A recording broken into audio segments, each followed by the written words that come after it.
Surat edaran Mendikdasmen RI nomor 7 tahun 2026 menyebutkan mulai tanggal 1 Januari 2027, guru honorer atau non-ASN tidak lagi diperbolehkan mengajar di sekolah negeri.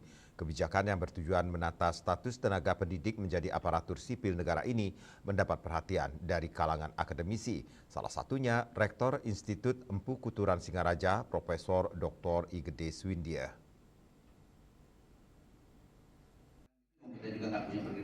Kebijakan ini merupakan langkah pemerintah pusat dalam menghapus status negara honorer di sektor pendidikan dan penggantinya dengan skema ASN, baik PNS maupun P3K.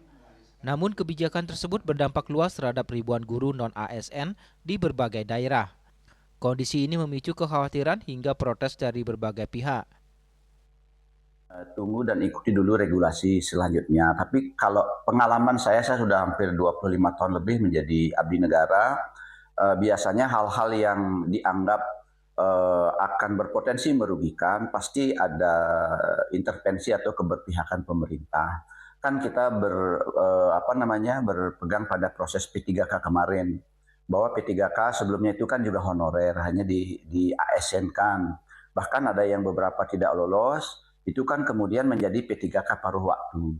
Nah, artinya percayalah bahwa pemerintah akan memberikan solusi-solusi terbaik. Menanggapi hal tersebut, Profesor Swindio menghimbau para guru honorer untuk tetap bersabar dan menunggu instruksi dan regulasi lanjutan dari pemerintah pusat. Pasca 31 Desember 2026, para guru non-ASN akan menunggu perumusan skema baru terkait penugasan. Peran mereka dinilai masih sangat dibutuhkan, terutama untuk mengisi kekurangan tenaga pendidik di wilayah tertinggal, terdepan, dan terluar atau 3T. Yasri Yuli, Bali TV.